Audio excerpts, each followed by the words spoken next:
Hello everyone, Jai Hind to all of you. So how's your preparation going on? सब सही चल रहा है ना? सही चला के रखना है, डरना नहीं है किसी चीज़ से। तो चलिए फिर आज का हमारा जो मेन टॉपिक रहने वाला है इट इज़ जुडिशरी। इसमें हम supreme court, high court, subordinate court सभी कवर करेंगे, है ना। तो जुडिशरी से रिलेटेड आपका कोई भी क्वेश्चन मिस नहीं होगा। तो लेट्स स्टार्ट। सबसे पहले हम बात करते हैं सुप्रीम कोर्ट की। सुप्रीम कोर्ट की देखिए हम ना, जो बेसिक बेसिक चीज़ है ना, डिटेल नॉर्मल वाली बातें वो सब नहीं करेंगे ना, जहाँ से क्वेश्चन भी फ्रेम होने की उम्मीद नहीं है ना। जो main concept to the point बातें हैं हम वही करेंगे ना। फालतू में 20 30 50 स्लाइड जोड़ने का कोई फ़ायदा है नहीं, है ना। जो रिलेवेंट बात है हम सिर्फ वो करेंगे। तो सबसे पहले बात करते हैं अपॉइंटमेंट ऑफ जज, आर्टिकल 1 to 4 के अकॉर्डिंग। देखिए आपका मेन काम क्या होता है, जितनी भी बातें हम लिख रहे हैं ना, जिनका आर्टिकल लिखे हुए हैं बहुत अच्छी बात है, आर्टिकल 1 to 7। और जिनके नहीं लिखे हुए हैं ना, उनके आपको खुद से लिखने हैं। तो मैं इसीलिए छोड़ता हूँ ताकि आप लोग खुद का भी कुछ दिमाग लगाएं, यूज़ करें, कॉपी किताबों के पन्ने पलटे, गूगल का यूज़ करें। तो उससे क्या होगा, आपको चीज़ें अच्छे से याद रह जाएंगी, है ना। थोड़ा एफर्ट अपनी तरफ से डाल लीजिए और थोड़ा यूट्यूब में हमारी जो क्लासेस चल रही हैं ये हेल्प कर देंगे आपकी। सबसे पहले अगर हम बात करें जज, एक देखिए, एक तो चीज़ है ना जो मैंने लिखी नहीं, should be a citizen of India.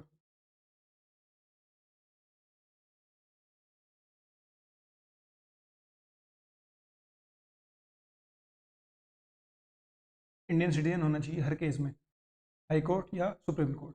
Clear रहेगी बात, याद रहेगी, ये लिखा हुआ भी है, चलो ठीक है। तो हम बात करते हैं अपॉइंटमेंट की। द जज of the supreme court are appointed by the president, president के द्वारा अपॉइंट किए जाएंगे।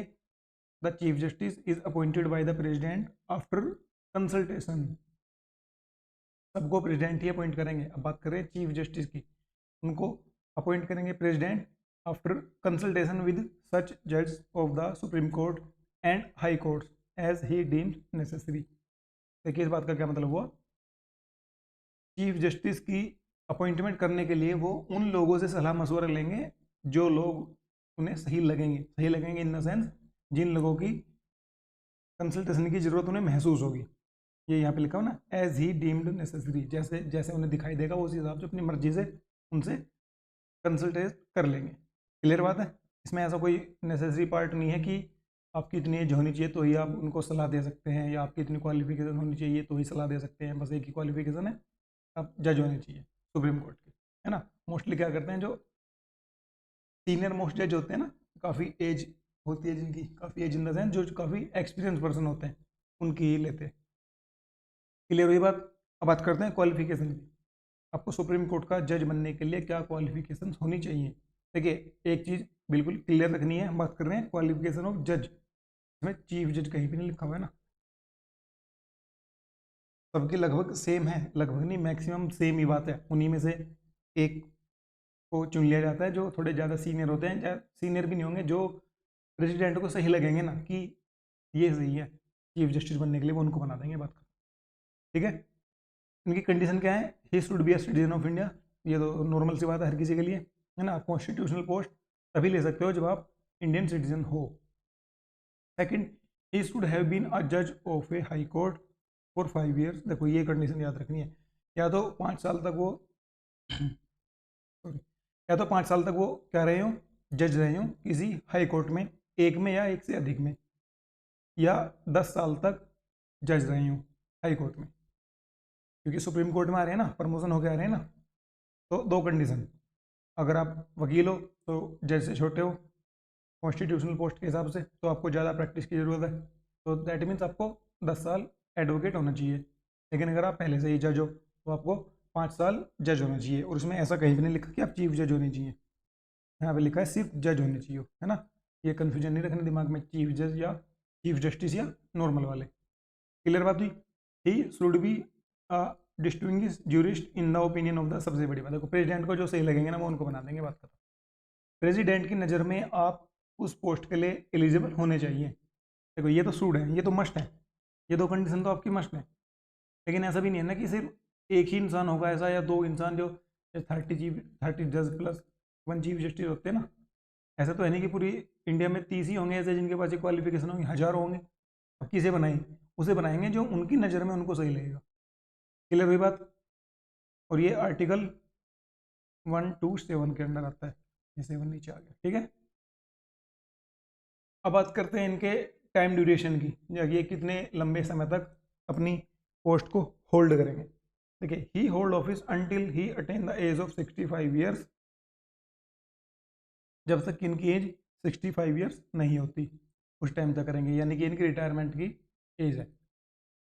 Any question regarding his age is to be determined by such authority and is such manner as provided by parliament. देखिए, यहाँ पे parliament superior है, इनकी age से रिलेटेड कोई भी डिस्प्यूट होने की स्थिति में, है ना, पार्लियामेंट डिसाइड करेगी कुछ कि किन अथॉरिटी से हमें सलाह लेनी है या इस बारे में कौन डिसाइड करेगा। वो सारा फंक्शन पार्लियामेंट के द्वारा प्रोवाइड किया जाएगा, प्रेसिडेंट के द्वारा नहीं किया जाएगा। क्लियर रखनी है ये बातें, ठीक है। अपना रिजाइन दे सकते हैं ये किसको? प्रेसिडेंट को। और अपने पोस्ट से इनको रिमूव किया जा सकता है इम्पीचमेंट के द्वारा। और parliament, president on the recommendation of the parliament, parliament के रिकमेंडेशन पे इनको रिमूव किया जा सकता है। रिमूव कौन करेंगे? प्रेसिडेंट।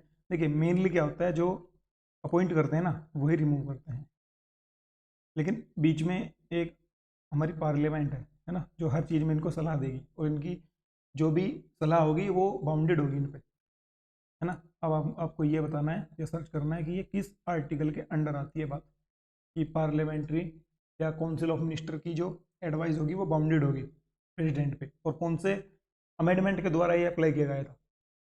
हमने क्लास में कवर किया है ये, मैंने शायद आपको 2 या 3 बार बोल के बताया है, और लिखा हुआ भी होगा किसी पीपीटी में। अगर आप अच्छे से कर रहे हो ना, याद कर रहे हो, रिविजन कर रहे हो, तो रिकॉल कर लिया होगा अब तक, नहीं तो गूगल कर लो। क्लियर हुई बात? अभी बात करते हैं रिमूवल ऑफ जज। इनको रिमूव कैसे कर सकते हैं? देखिए, इनको रिमूव करने का ना, जैसे प्रेसिडेंट को किया जा सकता है ना, उसके जैसा ही इतना टफ प्रोसेस है। ऐसे ही आसानी से आप कुछ भी नहीं कर सकते कि ऐसे उठ के खड़े हुए 2-4 लोग कि चलो इनको हटा दो, ऐसे नहीं होता। बाकायदा एक प्रोसेस होता है, उसमें 6 से 7 स्टेप होते हैं। अब हम सारे 1 बाई 1 स्टेप की बात करेंगे। अ जज of the supreme court can be removed from his office by an order of the president. देखिए, प्रेसिडेंट के ऑर्डर से। और प्रेसिडेंट कब ऑर्डर देंगे? जब उनको पार्लियामेंट ऐसा ऑर्डर देने के लिए बोलेगी। पार्लियामेंट ऐसा ऑर्डर देने से पहले क्या करेगी? उन पे इम्पीचमेंट का प्रोसेस चलाएगी रिमूव करने के लिए।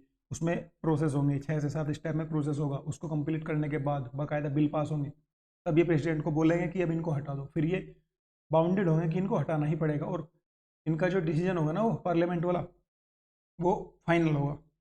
आप उस पर कोई क्वेश्चन नहीं कर सकते। क्लियर है बात? The president can issue the removal order only after an address by parliament, है ना, जैसे हमने अभी बात की, has been presented to him in the same session for such removal. उस रिमूवल के वाले सेशन में ही उनको पास पेश करना पड़ेगा वो, है ना। The address must be supported by a special majority of each house of parliament. There are 2 ground for removal, proved misbehaviour और इनकैपेसिटी। देखिए, एक और मजे की बात, अब तक हमें पता है 2 वर्ड ऐसे हैं, वर्ड नहीं, फ्रेज बोलना ज़्यादा सही रहेगा। 2 फ्रेज ऐसी हैं जो बड़े जोरों शोरों से यूज करते आ रहे हैं हम अब तक, लेकिन कॉन्स्टिट्यूशनल में उनका कहीं पे भी रिटन में क्या बोलते हैं उसको, उल्लेख नहीं है। कौन कौन से हैं आपको याद आ रहा है कुछ? एक तो है बेसिक स्ट्रक्चर ऑफ कॉन्स्टिट्यूशन, दूसरा कौन सा है? एक दूसरा और है ना, उसको आपको रिकॉल करना है कौन सा है। एक मैंने बताया, एक आप बताओ, ठीक है। और एक हो गया, तीसरा हो गया हमारा प्रूव्ड मिसबिहेवियर और इनकैपेसिटी। ऐसा कहीं पे नहीं लिखा हुआ कि अगर जज ने क्या किया, इन कंडीशनों का पालन नहीं किया तो उनको मिसबिहेवियर माना जाएगा या उनकी इनकैपेसिटी मानी जाएगी। ऐसा कहीं पे भी रिटर्न नहीं है ना। ये सब टोटली चीज़ें चलती हैं टाइम टू टाइम कंडीशन के हिसाब से ना। देखिए, अब थोड़ा ना इसको डिटेल में मैं आपको बताता हूँ, रिमूव करने के लिए जज के क्या क्या प्रोसेस होते हैं। देखिए, क्या होगा, सबसे पहले एक मोशन लाया जाएगा हाउस में, पार्लियामेंट में, जो साइन होना चाहिए 100 लोगों के द्वारा। अगर वो लोकसभा से ला रहे हैं, अगर देखो, अगर वो लोअर हाउस में ला रहे हैं तो 100 मेंबर्स के उस पर साइन होने चाहिए इम्पीचमेंट ऑफ जज वाले पे। और अगर अपर हाउस से ला रहे हैं, यानी कि राज्यसभा से ला रहे हैं, तो 50 मेंबर के साइन होने चाहिए।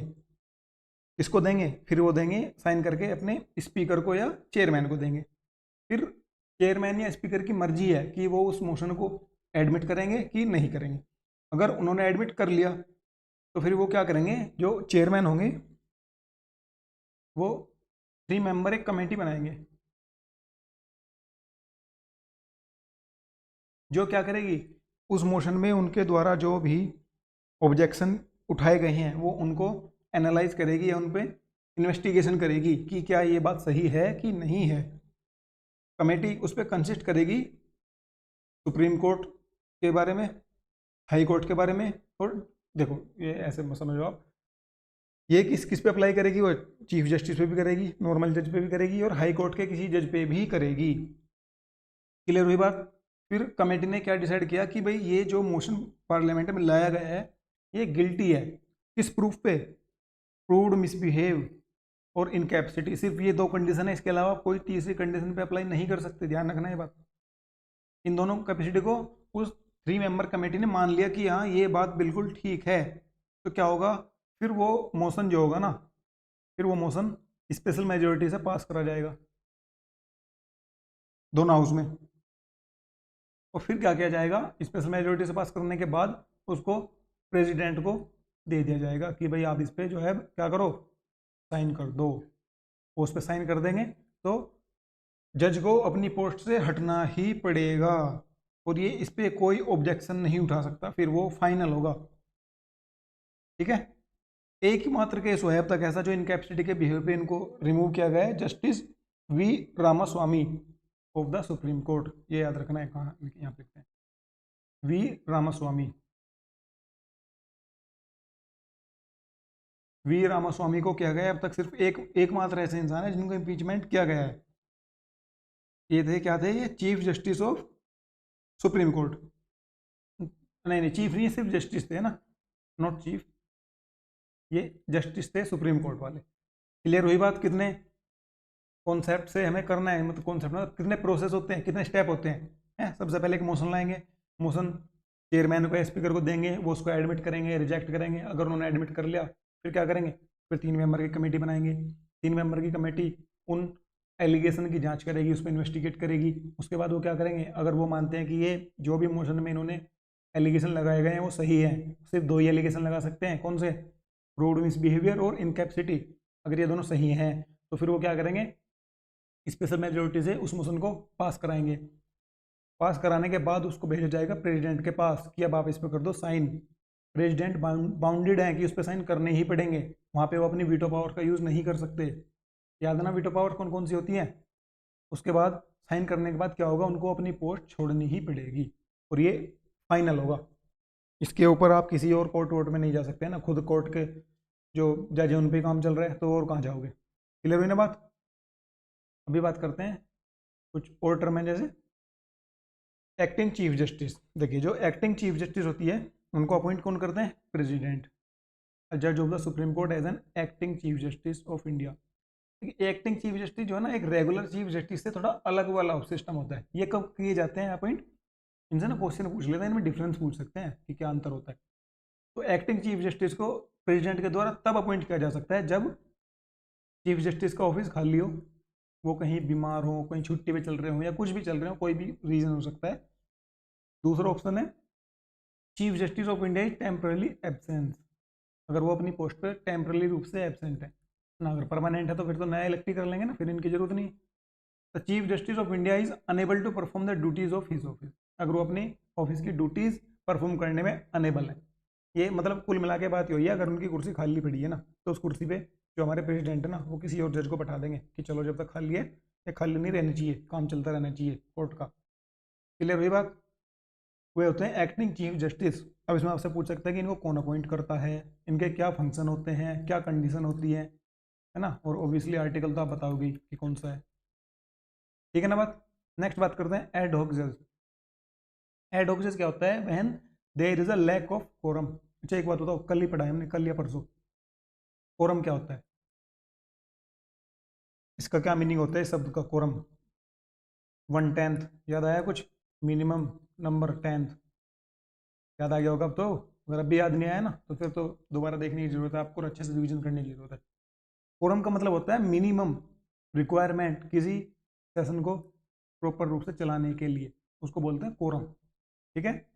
When there is lack of quorum of the permanent जज, जब जो हमारा कोर्ट है, हाई कोर्ट या सुप्रीम कोर्ट कोई भी हो सकता है वो, ठीक है, उसमें लग रहा है कि भाई जो एक्टिंग चीफ जस्टिस हैं, या सॉरी एक्टिंग चीफ जस्टिस नहीं, एक्टिंग जस्टिस हैं जो हमारे, जो एक्ट कर रहे हैं वहाँ पे बैठ के वर्क कर रहे हैं, उनकी कमी है। जैसे मान के चलो एक बेंच है, एग्जाम्पल ले रहे हैं हम ये सब, ठीक है, इसमें कितने हैं, 1 2 3 5 जस्टिस हैं, उन्हें लग रहा है कि यार इसमें तो सिर्फ 2 ही हैं, तो क्या करेंगे वो एड हॉक जज को ऐड कर देंगे कुछ टाइम के लिए, एक टेम्परेरी पीरियड के लिए। या ऐसा कर सकते हैं जैसे मान के चल रहे हैं कोई केस चल रहा है हाल फिलहाल में, है ना, और उस पर फास्ट ट्रैक वाली सिस्टम पे से सुनवाई होनी है, फास्ट ट्रैक अपील चल रही है वहाँ पे, डेली उसकी तारीख वारीख लग रही है, जो भी चीज़ें डेली प्रोसेस चल रहा है, लेकिन सडनली क्या हुआ, कमी हो गई जजों की, कमी इन द सेंस उस पर्टिकुलर केस पे काम करने के लिए, बाकी सब कहीं ना कहीं बीजी हैं, तो क्या कर दिया जाएगा,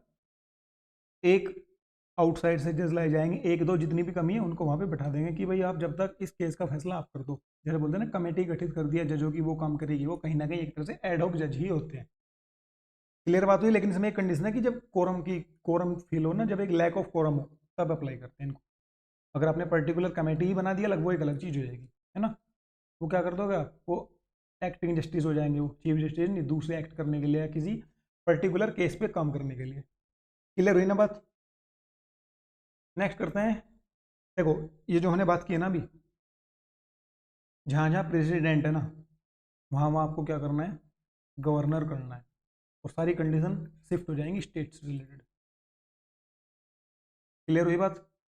acting chief justice of state कौन करेंगे, गवर्नर। एड ऑफ जज स्टेट वाले मैटर में कौन करेंगे, गवर्नर। क्लियर हुई ना बात। मैंने अलग अलग नहीं लिखा, जो हाई कोर्ट वाला सीन है उसमें हमने सिर्फ वही चीज़ें की हैं जो बिल्कुल अलग हैं, जो कॉमन है वो नहीं की रिपीट, जैसा हमने पार्लियामेंट वाले सेशन में किया था। क्लियर है।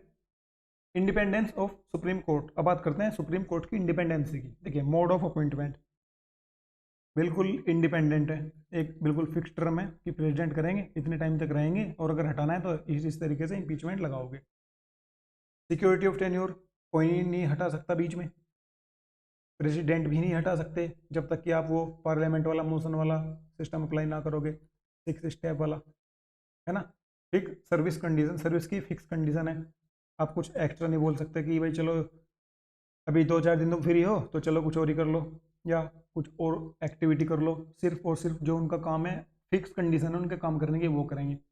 Expense charge on consolidated fund, देखिए ये एक चीज़ में ना, एक चीज़ होती है, जैसे मान के चल रहे हैं कोई हाई कोर्ट के, हाई कोर्ट के जस्टिस है ना, जब तक वो वर्किंग है, यानी कि रिटायर नहीं हुए, तो उनकी जो एक्सपेंसेस सारे होंगे ना, वो होंगे कंसोलिडेटेड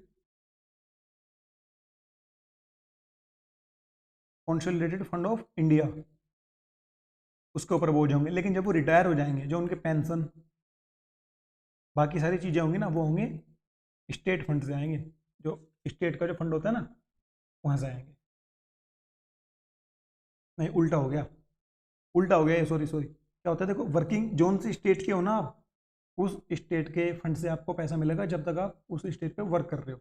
लेकिन जब आप रिटायर हो गए ना, तब तो आप किसी स्टेट के नहीं रहे, तो तब आपकी खर्चों की जिम्मेदारी उठाने की, क्या बोलते हैं उसको, रिस्पॉन्सिबिलिटी बनती है इंडियन गवर्नमेंट की। तब आपको कंसोलिडेटेड फंड ऑफ इंडिया से आपकी पेंशन और बाकी जितने भी एक्सपेंसेस हैं वो पे किए जाएंगे। ठीक है, ये कन्फ्यूजन हो गया था, दोनों अपोजिट हो गए थे, उल्टा हो गया था।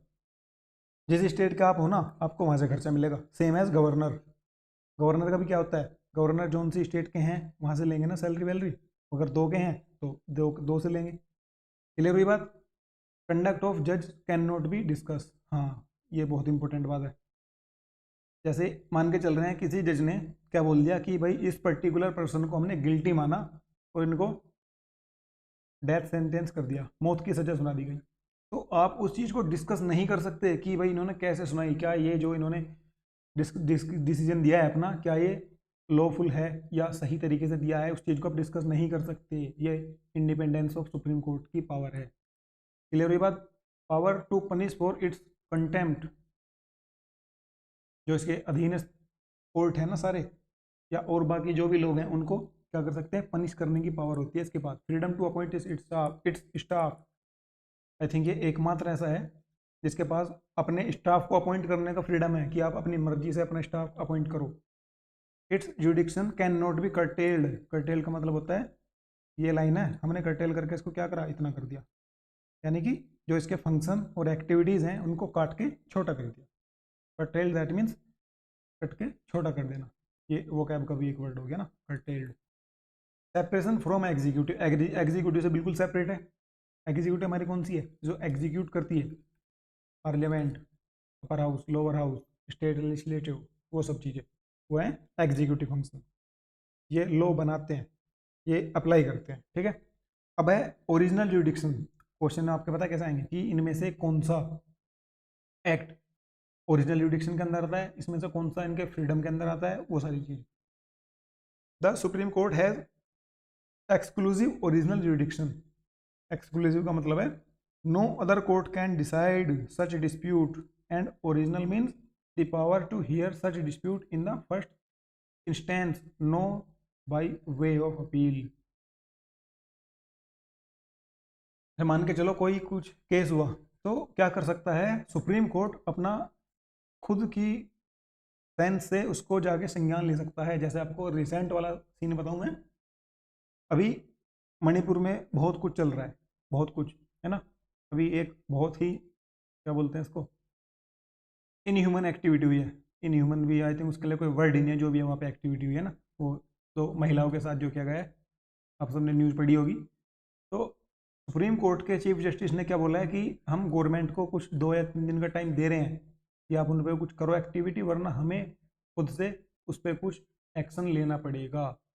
इसका मतलब हुआ no by way of appeal, यानी कि किसी ने अपील तो नहीं की ना कि आप उसका उसके बारे में कुछ एक्शन लो या उस पर थोड़ा संज्ञान लो, उन्होंने खुद से किया ना। इस बात का मतलब है कौन सा, इंस्टेंस, फर्स्ट इंस्टेंस, यानी कि आ गए वो word, original means original exclusive, ये वर्ड याद रखना आपको, एक्सक्लूसिव ओरिजिनल जुडिक्शन, है ना। अब ऐसा सीन हो गया, ऐसा कुछ हो गया तो क्या बोल होता है, क्वेश्चन में, क्वेश्चन पेपर में आने के चांस बढ़ जाते हैं इस चीज़ों के, है ना। जैसे अभी लास्ट एक एग्जाम हुआ था ईपीएफओ का, है ना, उसमें क्वेश्चन पूछा गया था कि जो मणिपुर में, मणिपुर के ऊपर ही था, मणिपुर में जो सीन चल रहा है ना कि हमें अलग ट्राइब का दर्जा दो, तो उससे रिलेटेड क्वेश्चन था कि ट्राइब का अलग उनको वो देने के लिए, स्टेटस देने के लिए किसकी अपॉइंटमेंट या किसकी मंजूरी जरूरी होती है, गवर्नर की, प्रेसिडेंट की, है ना। हमने पढ़ा था ना वो यूनियन टेरेटरीज वाला चैप्टर किया था जब, उसके बाद ट्राइब वाला उसमें बहुत अच्छे से कंप्लीट किया था ना कि 2 कमेटी बनती है, एक टीडीसी करके थी, एक एडीसी करके थी, याद आ रहा है कुछ, वहाँ से क्वेश्चन था। तो चीज़ों को लिंक करना है कि करंट में क्या चल रहा है और हम क्या पढ़ रहे हैं, क्या उस चीज़ का वहाँ पे कोई एप्लीकेबल या कोई एप्लीकेशन है। क्लियर है ना बात। अब बात करते हैं the centre and one or more state, कहाँ कहाँ पे इनके ओरिजिनल जुडिक्शन हो गए। जैसे मान के चलो ये हमारी सेंट्रल गवर्नमेंट हो गई, इन्होंने कुछ ऐसी एक्टिविटी की या कोई ऐसा एक्ट पास किया कि भाई ये एक स्टेट, ये 2 स्टेट, ये 3 स्टेट, ये तीनों स्टेट कह रही हैं कि भाई हम इस बात के बिल्कुल खिलाफ हैं। तो सेंटर वर्सेस स्टेट्स हो गया ना, ये 1 ये 3, तो इनके बीच का जो फैसला कौन करेगा, सुप्रीम कोर्ट करेगा। इस बात का ये मतलब है the centre and one or more state, the centre and any state or state, यही बात होगी, on one side and one or more states on other side, ये सेम सेम चीज़ होगी ना ये बात। बिटवीन 2 और मोर स्टेट, अगर इन, अब इस चीज़ को अलग काट दो, अब इन दोनों की बात कर लो, ये स्टेट 1 है, ये स्टेट 2 है। जैसे कहाँ डिस्प्यूट चलते हैं सारे, वाटर डिस्प्यूट चलते हैं रिवर्स के मैक्सिमम, है ना। कावेरी रिवर डिस्प्यूट कौन कौन से स्टेट के बीच में चल रहा था, बहुत सारी जो हमारे ना पेनिनसुलर इंडिया में जो रिवर फ्लो करती है ना, उन पे बहुत वो डिस्कशन चलता रहता है, डिस्प्यूट चलते रहते हैं इनके बीच में, क्योंकि किसी एक स्टेट ने क्या कर लिया, उस पर कोई प्रोजेक्ट, पावर प्रोजेक्ट बना लिया, है ना, अपनी स्टेट को पावर सप्लाई कर दी, लेकिन दूसरी स्टेट के पास फिर इतना प्रेशर नहीं बचा, या ऐसी कोई कंडीशन हो गई कि उनको पीने का पानी में दिक्कत हुई, या उनका कुछ मतलब बहुत सारी चीज़ें, कुछ भी है ना, पानी झगड़े करने के लिए तो अब एक कारण ही बहुत होता है, या कुछ भी हुआ तो उनके ऊपर अगर डिस्प्यूट हो गया ना, तो वो जाएंगे सुप्रीम कोर्ट, सुप्रीम कोर्ट उनका डिसीजन देगा। क्लियर हुई बात। ये ओरिजिनल जुडिक्शन के अंदर आती हैं ये कैपेसिटी। उसके बाद बात करते हैं रिट जुडिक्शन, राइट। आर्टिकल 32 से याद आ रहा है कुछ, आर्टिकल 32 हमने हाईवे बनाया था, कहाँ जाने का? सुप्रीम कोर्ट जाने का, according to article 32, note 2 to 6, है ना।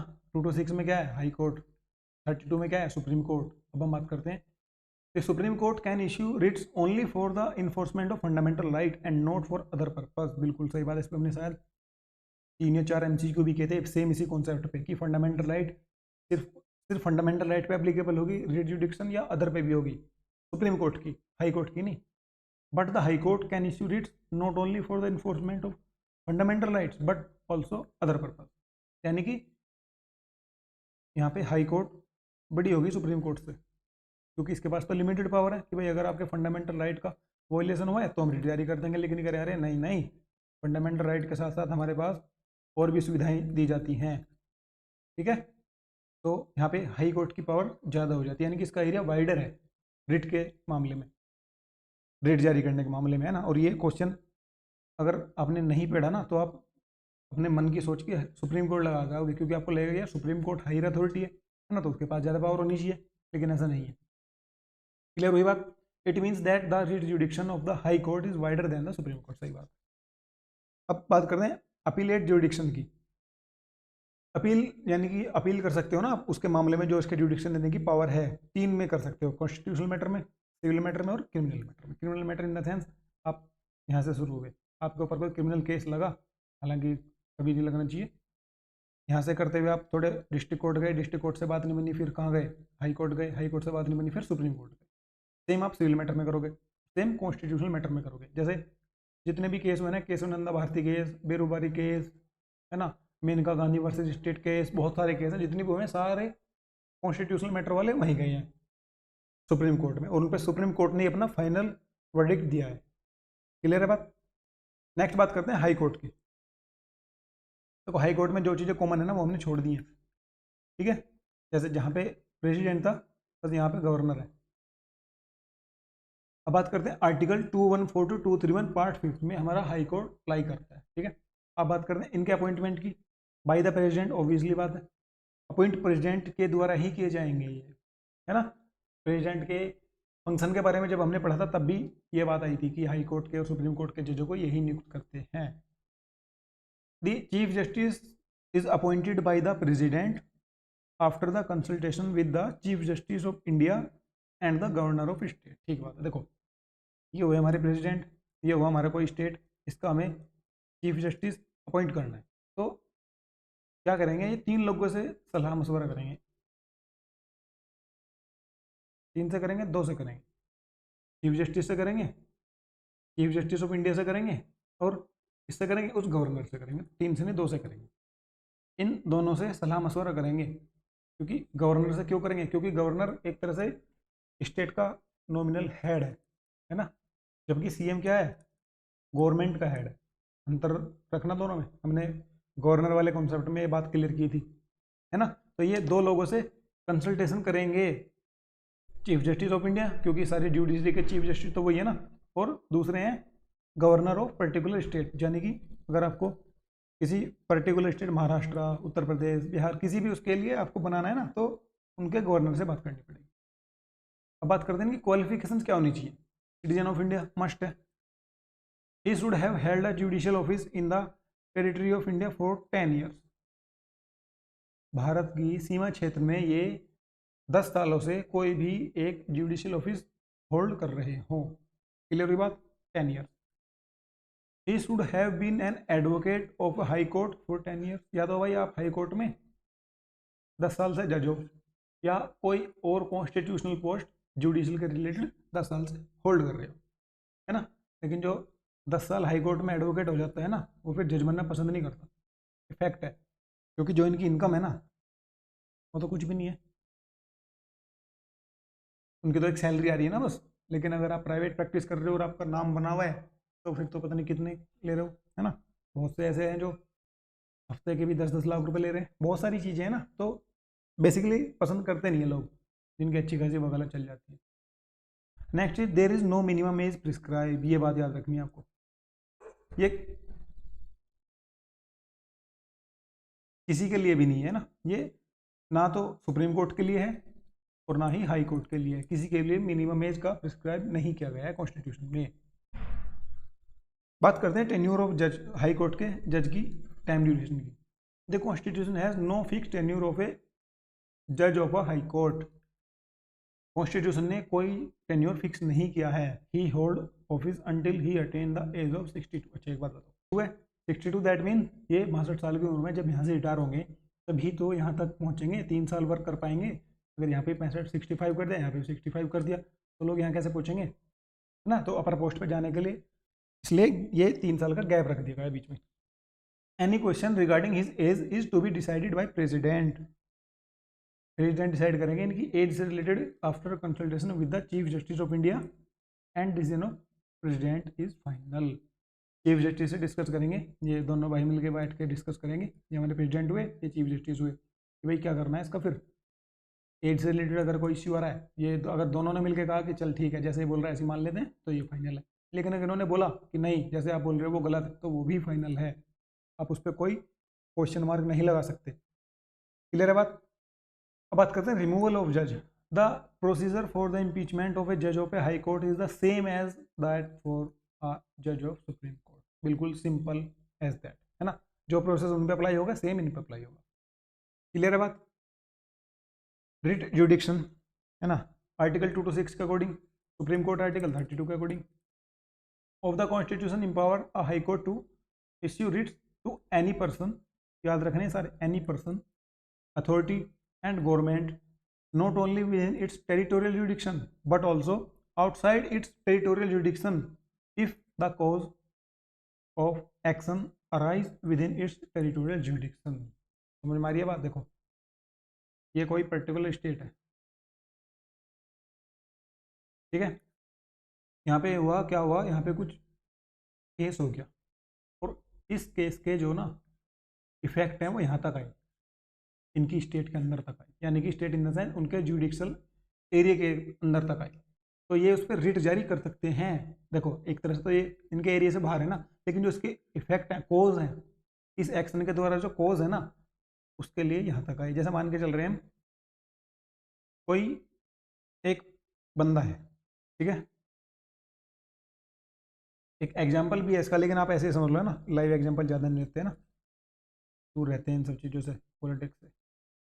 मान के चल रहे हैं ये कोई बंदा है और ये स्टेट है, इस बंदे ने एक दूसरी स्टेट में बैठ के कुछ वीडियो बनाई और कुछ जारी करके कुछ बोल दिया इस पर्टिकुलर स्टेट के बारे में, या किसी ऐसे पर्सन के बारे में जो इस स्टेट में रहता है, या किसी ऐसी रेस के बारे में, रेस में दैट मीन्स एक प्रजाति या कास्ट के बारे में कुछ भी बोल दिया कि इनके यहाँ, और इनके यहाँ पे स्टार्ट हो गए दंगे फसाद या कुछ भी हुआ, यानी कि इसकी वजह से जो इसने कांड करा ना उसके कोज यहाँ तक आए, तो इस स्टेट की या जो ये एरिया है ना उसके हाई कोर्ट को अकॉर्डिंग टू आर्टिकल 226 ये राइट है कि वो इस पे अपनी रिट जारी कर सकते हैं, बावजूद इसके कि वो उनके जुडिक्शंस एरिया से बाहर है। कंडीशन क्लियर हुई कि कब कर सकते हैं, है ना। और फिर ये वाला बंदा क्या करेगा इस चीज़ से बचने के लिए, ये भी एक रिट लगाएगा। कौन सी लगाएगा, आर्टिकल 32 के अकॉर्डिंग, जब हमने रिट पढ़ी थी, 5 रिट पढ़ी थी, है ना। जाके बैठना और उनको अच्छे से पढ़ेगा, ये सोचना है और कमेंट में लिखना कि ये कौन सी रिट कौन से रिट के लिए अप्लाई कर सकता है अपने बचाव के लिए, ठीक है। समझ में आई बात। इसलिए हाई कोर्ट का जो जुडिक्शन एरिया है वो सुप्रीम कोर्ट से वाइडर है। अब समझ में आई क्यों है वाइडर। नेक्स्ट बात करते हैं सबऑर्डिनेट कोर्ट। देखिए अभी हमने दो मेन कोर्ट्स पढ़ ली, सुप्रीम कोर्ट, हाई कोर्ट। अब बात करते हैं सबऑर्डिनेट कोर्ट। और ऐसा तो है नहीं कि भाई किसी की साइकिल उठ की वो भी सीधा हाई कोर्ट जाएगा, है ना। एक लेयर बनाई गई है ना, प्रोसेस स्टेप बाय स्टेप चीज़ों को सिस्टमेटिक तरीके से बैलेंस करने के लिए। ये हाई कोर्ट है, यहाँ है हमारा सुप्रीम कोर्ट। देखिए सबसे पहले सुप्रीम कोर्ट, फिर हाई कोर्ट, फिर आते हैं डिस्ट्रिक्ट एंड सेशन जज कोर्ट। ये हुआ हमारा सिविल साइड, ये हुआ क्रिमिनल साइड। सिविल साइड में होगा हमारा सबऑर्डिनेट जज कोर्ट, फिर आता है मुंसिफ कोर्ट, है ना। ये मुंसिफ कोर्ट आपके बेसिकली तहसील स्तर पे होते हैं और ये डिस्ट्रिक्ट लेवल पे होते हैं। फिर डिस्ट्रिक्ट के बाद आपको सीधा हाई कोर्ट जाना होता है। क्लियर हुई बात। इधर होता है criminal side, chief judicial magistrate court और जुडिशियल मजिस्ट्रेट कोर्ट। ऐसे एक वर्ड याद कर लो, मजिस्ट्रेट, जहाँ मजिस्ट्रेट आ रहे हैं ना वो क्रिमिनल वाले हैं। क्लियर हुई बात। ये हुआ हमारा क्लासिफिकेशन की कितने तरह की कोर्ट हैं, तीन लेयर है ना, अब बात करते हैं आर्टिकल 233 टू 237 233 से 237 in part 6 of the constitution makes the provisions to regulate the organisation or subordinate courts and to ensure their independence from the executive. ये बात याद रखनी है ना। जुडिशरी है, चाहे वो छोटे लेवल पे हो या बड़े लेवल पे हो, always independent from executive. Executive that means वहाँ की स्टेट लेजिस्लेचर उन सबसे इंडिपेंडेंट है। जो एक आपका मुंसिफ कोर्ट ने वर्डिक्ट दिया है ना, उसकी भी इतनी ही वैल्यू है जितनी की आपके अपर हाउस ने दिया। अपर हाउस दैट मीन्स किसी बड़े कोर्ट ने दिया है अपने अपने एरिया के हिसाब से, है ना। ऐसा नहीं कि किसी मुंसिफ कोर्ट को लेकर पूरे हिंदुस्तान में घूमोगे। जितने एरिया के अंदर, जितना एरिया इसके अंदर कवर आता है ना, उसमें इसकी उतनी ही पावर है जितनी सुप्रीम कोर्ट की पूरे इंडिया में पावर है ना। वो इनका पर्सनल मैटर है कि आप इनकी बात से एग्री नहीं कर रहे तो अपर कोर्ट में जाओगे, लेकिन रहोगे कोर्ट के अंदर ही। अब बाहर जाके वो नहीं कर सकते। क्लियर हुई बात? सबकी इंडिपेंडेंट है और उतनी ही पावरफुल है। अब बात करते हैं इनकी अपॉइंटमेंट की। देखिए, he should not already be in the service of the central और द स्टेट गवर्नमेंट। सेंटर या स्टेट गवर्नमेंट में कोई भी सर्विस में नहीं होने चाहिए। He should have been an advocate और अ प्लीडर फॉर 7 ईयर। 7 साल से या तो ये वकील होने चाहिए उसमें। उसमें कितना था हाई कोर्ट में? 10 साल। ये हुए हैं 7 साल। He should be recommended by the high court for appointment. इनको high court appointment, high court recommend करेगा कि भाई इनको अपॉइंट कर दो डिस्ट्रिक्ट कोर्ट के लिए या म्यूनसिपल कोर्ट के लिए, है ना। और इसके लिए एक डायरेक्ट एग्जाम भी होता है, BCSJ बोलते हैं जिसको, BCSJ, अपॉइंटमेंट ऑफ अदर जज। अच्छा, ये हमने बात की थी जो उनका चीफ होगा, हेड होगा, है ना। या डिस्ट्रिक्ट का एक होता है ना, डिस्ट्रिक्ट जज मेन होता है पूरे डिस्ट्रिक्ट का। बात करते हैं अदर की। Appointment of persons to the judicial service of a state are made to be the governor of the state after consultation with the state public service commission and the high court. ठीक है, appointment करना है अगर other जज का तो क्या होगा? गवर्नर करेगा उस स्टेट का, कंसल्टेंट किससे? SPSC से और हाई कोर्ट से, स्टेट पब्लिक सर्विस कमीशन से। देखिए, a capital punishment passed by him mean जो ये लोअर कोर्ट की बात कर रहे हैं, subordinate court, subordinate court, subject to confirmation by the high court where there is an appeal और नॉट। देखो, ये बात इंपॉर्टेंट है। अगर आप छोटी कोर्ट हो ना तो अपनी औकात में रह के ही फैसले देने हैं। ऐसा नहीं है कि आप हो तो एक म्यूनसिपल कोर्ट, एक डिस्ट्रिक्ट कोर्ट, और आपने सजा दे दी सीधी फांसी की, है ना। अगर आपने कैपिटल पनिशमेंट दी है ना तो वो कंफर्मेशन मांगती है। दे सकते हो बस ऐसा नहीं कि हम नहीं दे सकते, लेकिन अगर आपको देना है ना तो उसका पहले आपको कंफर्मेशन लेना पड़ेगा हाई कोर्ट से। वो क्या करेंगे? वो आपकी इसको इन्वेस्टिगेट करेंगे कि आपने जोन जोन से क्लोज या जोन जोन से रूल एंड रेगुलेशन अप्लाई किए हैं, क्या वो प्रॉपर हैं कि नहीं है। ठीक है, जैसे होता है ना भाई, आप 6th क्लास के बच्चे हो ना, ये 10th क्लास का बच्चा है और हमारा सुप्रीम कोर्ट 12th क्लास। ठीक है, इन्होंने क्या करा? इन्हें टेस्ट दे दिए कुछ, एग्जाम्पल ले रहे हैं ताकि चीज़ें आपको याद हो जाए, है ना। तो उस टेस्ट को पब्लिश करने से पहले ही इनके पास भेजेंगे कि सर जरा देखना कहीं कोई मिस्टेक तो नहीं की है। ये कहेंगे नहीं ठीक है, सब सही है, सही पढ़ रहे हो, तो फिर ये पब्लिक कर सकते हैं, है ना। जरूरी नहीं है कि इस जिस पे अप्लाई कर रहे हैं वो अपील करे तभी करेंगे ना, ऐसा नहीं है। इनका आपस का मामला है, ये आपस में क्रॉस चेक करेंगे। क्रॉस चेक मैंने बस एक साइड से ही चेक करेंगे ना, हाई कोर्ट के थोड़ी करेगा ये। क्लियर हुई बात?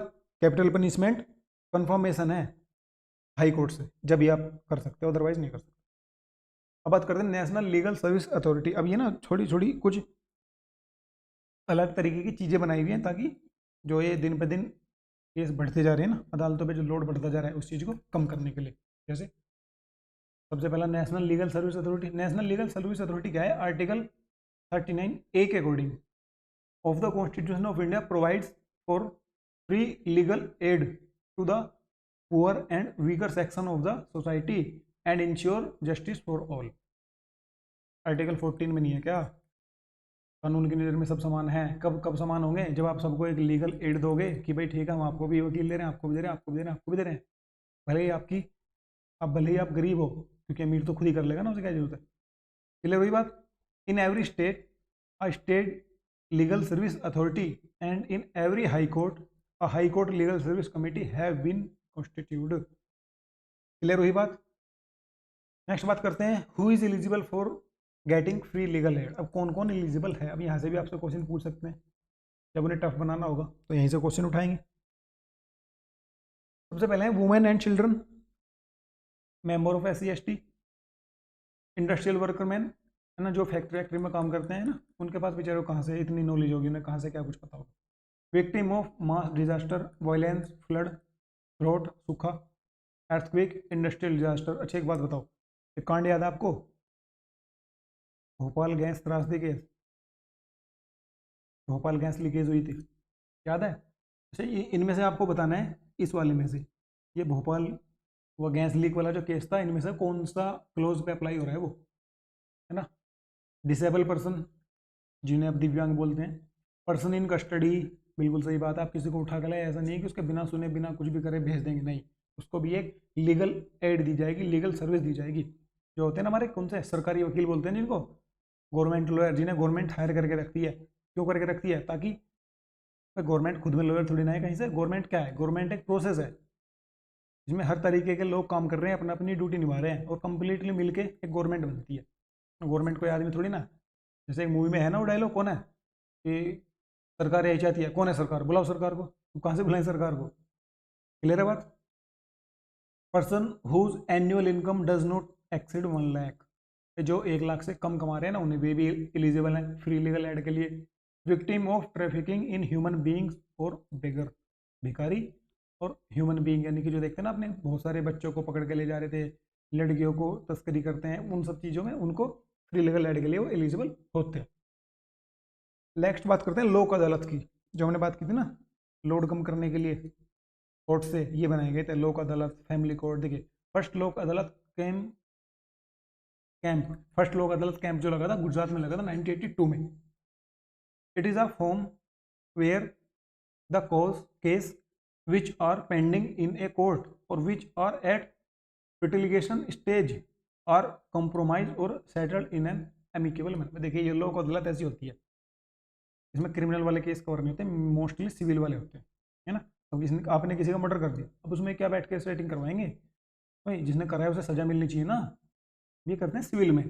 जैसे झगड़ा हो गया कि भाई आपने मेरे 10,000 रुपये नहीं दिए, आपने मेरे 20,000 रुपये नहीं दिए, या ऐसा कुछ भी हो गया, तो क्या करते हैं कि यार आप अपील करोगे, बहुत साल में उसका रिजल्ट आएगा, कोर्ट पे और लोड पड़ेगा, एक केस और बढ़ गया, है ना। अप्रोक्सीमेटली इंडिया में daily I think 4,000 case daily दर्ज हो रहे हैं ऑल ओवर इंडिया, और 4 लाख समथिंग केस तो पेंडिंग पड़े हैं, और वो ऐसे हैं जिनके जब तक उनका नंबर आया ना, जिन्होंने फाइल किए थे उनकी डेथ हो चुकी थी। तो लोक अदालत का मेन मोटिव यही था कि आप बाहर ही अपना सेटलमेंट कर लो यार, अगर हो सके, और सिर्फ उन केस में जिनमें हो सकता है ना। अब आप किसी का मर्डर करके सेटलमेंट थोड़ी करोगे, जो छोटी मोटी चीज़ें लोकल जिन्हें बोल देते हैं घरेलू विवाद टाइप, उनमें ये कर दिए गए थे ना। इससे क्या होगा, एक तो गवर्नमेंट पे लोड कम पड़ेगा, है ना, बहुत सारी चीज़ें, एक तरह से लोड कम ही होगा ना, सीधे सीधा भी इसमें बार बार क्या ही एक्सप्लेन करूँ, है ना, इस चीज़ लिए बनाई। Same as family court, family court का तो जरूरी भी है बहुत, है ना। आजकल आपने देखा होगा हर हर किसी को यही होता है कि कुछ भी सीन हुआ तुरंत कोर्ट पहुंच रहे हैं कि डॉबरी का केस कर दिया, हालांकि मांगते हैं बहुत जगह सही भी होते हैं, लेकिन आज के टाइम में, है ना, एक पोल या सर्वे के अकॉर्डिंग, शायद नाम भूल रहा हूँ मैं उसका, जो है ना मैक्सिमम फॉल्स दर्ज किए जा रहे हैं, गलत गलत दर्ज किए जा रहे हैं, क्योंकि अपने किसी पर्सनल रीजन की वजह से, है ना, जिस तरह का आज का माहौल चल रहा है, आप समझ गए होंगे, शादी नहीं करनी थी लेकिन मजबूरी में करनी पड़ी, फिर क्या करा, जाके फैमिली कोर्ट में उसके खिलाफ, फैमिली कोर्ट में नहीं कोर्ट में केस कर दिया। तो उन सब चीज़ों से बचने के लिए क्या कहे गए हैं, जो सही तरीके के लोग हैं ना, फैमिली कोर्ट बना दी। भाई अगर आपका सच में कोई डिस्प्यूट है तो आप क्या करो, हाँ वो हमारे पास, हम आपको काउंसलिंग देंगे, क्योंकि झगड़े कब बढ़ते हैं, जब मिसअंडरस्टैंडिंग होगी, ये बैठ के उनकी काउंसलिंग करेंगे, थोड़ा सा इस पार्टी को समझाएंगे, थोड़ा सा इस पार्टी को समझाएंगे, उनको चलो यार कर लो सुलह, आपस में रहना तुम्हें साथ ही है, क्यों फालतू के लफड़म पट रहे, है ना। दो चार बात उन्हें थोड़ा सा इधर उधर की बता के फैमिली कोर्ट में मामला सेटलमेंट करा दें ना, ये ना view to promote conciliation and secure speedy settlement of dispute relating to marriage and family affair, ठीक है। द फैमिली कोड एक्ट 1984 के अकॉर्डिंग, ये याद रखने बस आपको, क्लियर है बात। नेक्स्ट है ग्राम न्यायालय। अब ये ग्राम न्यायालय आप बिल्कुल गाँवों में उतर गए, जैसे पहले ग्राम न्यायालय में पहले क्या होती थी, पहले पंचायत बैठती थी, उसका निर्णय सर्वमान्य होता था। खाप, जो खाप का ये जो एक तरह से एक बुरी तरीके से जो प्रचलित किया जा रहा है ना, खाप को करते हैं, लेकिन खाप का मेन मकसद क्या था? जैसे मान के चलते हैं एक पर्टिकुलर फैमिली के लोग हैं, ठीक है, वो फैमिली के लोग बाद में धीरे धीरे बढ़ गए ना, तो क्या हुआ, बाद में एक पूरा समाज बन गया। एक बोलते हैं ना गोत्र टाइप होते हैं ये खाप वाले सिस्टम, है ना, हर गोत्र का एक होता है, हर गोत्र का, चाहे वो कोई से भी हो, हर समाज का, जैसे होता है ना, हर समाज का एक सभा मंडल बना हुआ है। ये क्या होता था बेसिकली, इनका काम यही होता था। पहले पंचायत बैठती थी, जो गांव के नॉलेजेबल पर्सन यानी कि बड़े बुजुर्ग जिन्हें क्या कर रखा है, जिंदगी को जी रखा है, जिन्हें एक्सपीरियंस है इस बात का, वो फैसले करते थे और उनके फैसले फाइनली होते थे, है ना, क्योंकि उस टाइम पर कोर्ट वोर्ट ऐसा था नहीं। अंग्रेजों के ज़माने की बात चल रही है, उससे भी पहले की। अंग्रेजी तो लाए थे ना कोर्ट वोर्ट, ये उससे पहले फैसले होते थे, वो ऐसे ही होते थे। अब वो अलग बात है, गलत होते सही होते थे, वो तो आज भी होते हैं, लेकिन जो ग्राम न्यायालय का बेसिक कॉन्सेप्ट है ना, उस कॉन्सेप्ट को ही दोबारा से रिवाइव करने वाला कॉन्सेप्ट है एज अ लीगल, है ना। उसमें आप की क्वालिफिकेशन है, क्वालिफिकेशन दैट मीन्स एक टीम कमेटी बना देते हैं, उसमें एक लॉयर होना चाहिए, एक सोशल वर्कर होगा और एक गवर्नमेंट का कोई ऑफिसर होगा, ठीक है, वो तीनों मिलकर उनका सेटलमेंट कराते हैं। यह 2008 में जोड़ा गया था। Gram Nyayalaya act has been enacted to provide for the establishment of the Gram Nyayalaya at the grass root level. Grass root मतलब आपके गांव में आके फैसला कर रहे हैं, आपका आपकी लड़ाई होगी थी, कोई बात नहीं, कोर्ट आपके खुद घर आ रही, आपके गांव में ही बरगद के पेड़ के नीचे बैठ के फैसला करेंगे। क्लियर है?